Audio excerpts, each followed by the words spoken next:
अभी एक विवाद आ गया तो उस विवाद पर नहीं जाना चाहता। जब वो हज का सब्सिडी खत्म हुई तो कुंभ मेले का विषय आ गया।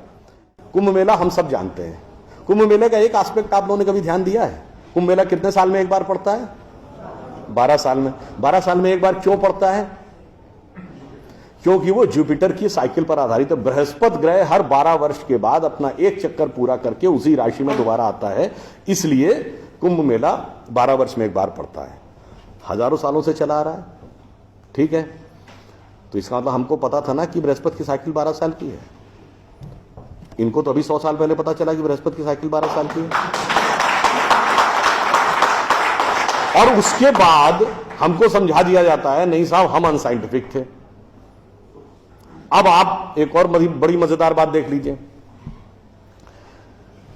सूर्य ग्रहण और चंद्र ग्रहण पड़ता है तो उसका डेट और टाइम कौन तय करता है? सरकार घोषणा करती है ना, टीवी पे आता है, रेडियो पे आता है, अखबार में आता है। किस बेस पे आता है? नासा की फिजिकल ऑब्जर्वेटरी बताती है कि फलां तारीख को इतने बज के इतने मिनट पे सूर्य ग्रहण या चंद्र ग्रहण पड़ेगा, सोलर इक्लिप्स और ल्यूनर इक्लिप्स। मगर ये बताइए 1950 से पहले तो नासा की ऑब्जर्वेटरी नहीं थी।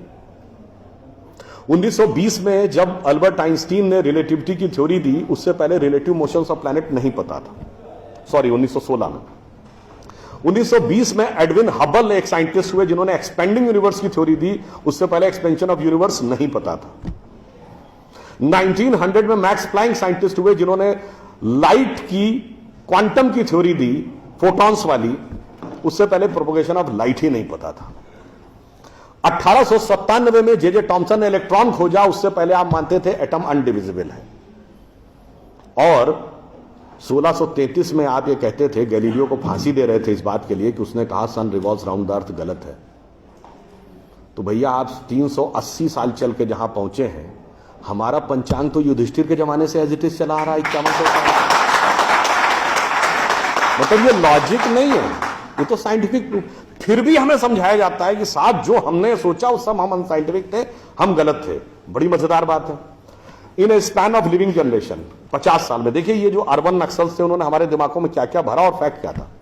50 साल पहले जिस जिस चीज का मजाक उड़ाया गया वो चीज आज ठीक उसके उलट हो गई।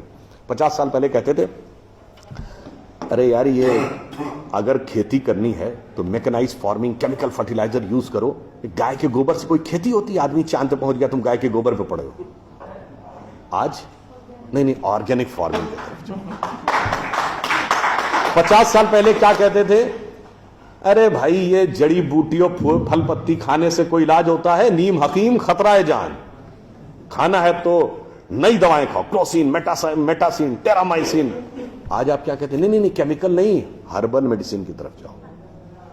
ठीक, आज से केवल 50 साल पहले आप ये कहते थे, जब हम कहते थे पेड़ों की रक्षा करो, जंगल की रक्षा करो, पहाड़ की रक्षा करो, कहते थे this is the reminiscence of a primitive tribal civilisation. आज 1992 के रियो डी जेनेरो से लेकर 2009 के कोपेनहेगन से लेकर 2016 के पेरिस तक आप कहते हैं नेचर फ्रेंडली डेवलपमेंट करो। भैया सब कुछ उलटता जा रहा है। जो हमने कहा, जिसका आपने मजाक उड़ाया, वो सब कुछ सही होता जा रहा। अब मैं एक और बात कहूंगा जिसका कि बहुत मजाक उड़ाया गया, शायद हम लोग कभी ध्यान नहीं देते। भारत में यह कहा जाता था कि ज्ञान प्राप्त करना है तो ध्यान लगाओ। संत महात्मा जाके गुफा में ध्यान लगाते थे, पीर फकीर जाके कहते थे इल्हाम हो जाएगा। लोग कहते थे क्या बेवकूफ है, हाउ इज इट पॉसिबल? ऐसा कहीं हो सकता है क्या कि जाके ध्यान लगाया और ज्ञान प्राप्त हो गया? If you want to attain knowledge you must outreach, understand the things, meet the people, visit the place, like what Darwin has done. अब 50 साल बाद मैं आपसे पूछता हूं, आपको न्यूयॉर्क टाइम्स अखबार पढ़ना है तो 2 रास्ते हैं। एक, यहां से दिल्ली से न्यूयॉर्क की फ्लाइट पकड़िए, 16 से 22 घंटे लगेंगे डिपेंडिंग अपॉन योर फ्लाइट, और आज का अखबार कल पढ़िए। और दूसरा है कि मोबाइल पे डाउनलोड करिए खट से और पढ़ लीजिए। क्यों? आपके हाथ में डिवाइस है, जिसने डिवाइस बनाई उसने सॉफ्टवेयर भी बनाया है, और जिसने सॉफ्टवेयर बनाया उसने सपोर्टिंग नेटवर्क भी बनाया है। उसी ढंग से हमारा शरीर एक डिवाइस है, तो इसके अंदर मन, बुद्धि, चित्त, अहंकार और कॉन्शियसनेस एक सॉफ्टवेयर है, और उसका कनेक्टिंग नेटवर्क भी है। बस नेटवर्क से कनेक्ट होना है और सब डाउनलोड है। और अंत में मैं एक उदाहरण दूंगा। सब कुछ कहा जाता था कि पैसे के कारण शोषण हुआ, इसलिए खड़े हो जाओ, लोगों के साथ भिड़ जाओ। हमारे यहां परंपरा में त्याग का महत्व था। हम आपसे पूछें, दो राजा बताइए जो सबसे बड़े महान माने गए भारतीय संस्कृति में, राजा राम और राजा हरिश्चंद्र। दोनों इसलिए कि त्याग किया, इसलिए नहीं कि बड़ा बड़ा इलाका अलेक्जेंडर द ग्रेट की तरह कब्जा कर लिया। अब मैं एक आपको उदाहरण देता हूं, वो त्याग कैसे समाज में रचा बसा था। हमारे पूज्य संतों में से एक हुए संत रविदास, काशी के रहने वाले थे। उनके पास भगवान राम की एक मूर्ति थी। काशी नरेश उनके पास गए, कहा जाता था इतनी सिद्ध मूर्ति है, आप कृपया इसे मुझे दे दीजिए। ऐसी मूर्ति राजा के पास होनी चाहिए राजभवन में, ना कि इसमें मैं इस मूर्ति के वेट का 10 गुना सोना आपको दे दूंगा। उन्होंने मना कर दिया। उन्होंने कहा जी इसके वेट का 100 गुना सोना दे दूंगा। उन्होंने मना कर दिया। तो राजा को थोड़ा क्रोध आ गया। उसने कहा ऐसा है रैदास जी, आज जिस झोपड़ी में रह रहे हैं इसमें जितना सोना आ सकता हो नीचे से ऊपर तक उतना भर लीजिए, उतना मैं आपको देने को तैयार हूं। तो एक बार उनकी पत्नी का मन आया कि भाई ऐसा बढ़िया ऑफर नहीं मिलेगा, अब हमें इस पर विचार कर लेना चाहिए। रैदास ने क्या जवाब दिया? एक मोरो राम नाम धन, एक मोरी आशा, ऊ धन आई है ई चले गई हैं, ना चाहे भगत रैदासा। मना कर दिया। रैदास जी क्या थे? वो जूते बनाते थे, आज की परिभाषा के अनुसार दलित थे। अब आप आइए, संत कबीर जुलाहा थे, आज की परिभाषा के अनुसार ओबीसी। जब उनके बेटे ने भगवान के भजन की बजाय पैसा कमाना शुरू किया तो कबीर ने क्या कहा? उनके बेटे का नाम था कमाल। उन्होंने कहा बूढ़ा वंश कबीर का उपजा पूत कमाल, और हरि का भजना छोड़ के घर ले आया माल। यानी उन्होंने उसको डिस्कार्ड किया। आप त्याग में रह के दिखाएंगे। अब आप आइए, मीराबाई राज परिवार की थी आज के हिसाब से, फॉरवर्ड। और उन्होंने क्या कहा?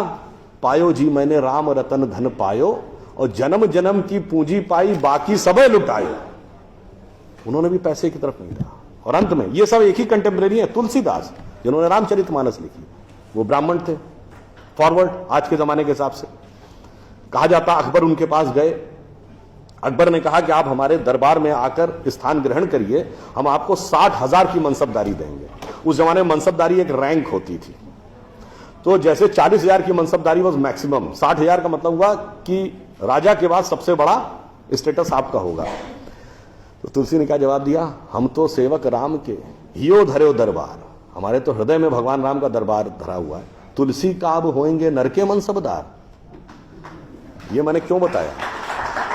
जो बातें ये अर्बन नक्सलिस्ट समझाते हैं कि शोषण किया गया, कैपिटलिज्म किया गया, अगर मार्क्स ने कहा धर्म एक अफीम है जो गरीबों को पिला दी जाती है ताकि अमीर उस पर हुकूमत करता रहे, पर यहां ऐसा नहीं था। मैंने दिखाया समाज का निचला वर्ग हो, मध्यम वर्ग हो, उच्च वर्ग हो, राज करने वाला वर्ग हो, सबने कहा जो त्याग करेगा वो महान होगा। इसीलिए हमारे यहां महात्मा गांधी महान हुए, ना कि प्रधानमंत्री रहने वाले नेहरू महान। तो इसलिए मैं अंत में ये कहूंगा आप सभी लोगों से कि ये जो मायावी रावण साधु का वेश बना के आता है, सूक्ष्म दृष्टि से इसको समझिए और आश्वस्त रहिए कि वो चाहे कितना भी मायावी हो, अंत में विजय हमारी ही होगी, क्योंकि हम आज दुनिया के यंगेस्ट नेशन है। जैसा अभी नलपत जी ने कहा ना कि भाई people like us we are in minority. हम देश दुनिया के सबसे युवा देश हैं, यह सत्य है, मगर यह अर्ध सत्य है। हम सबसे युवा देश और सबसे प्राचीन सभ्यता है। We are the youngest nation and the oldest civilisation. तो एक गौरवशाली हमारा भूतकाल है और एक शानदार भविष्य है जो हमारी प्रतीक्षा कर रहा है। बस बीच के इस माया के प्रपंचों को से हम बचे रहें तो कहीं कोई संदेह नहीं। एक पंक्ति कहकर समाप्त करूंगा कि गौरवशाली था भूत, भविष्य भी महान है, अगर संभालें आप उसे जो वर्तमान है। धन्यवाद।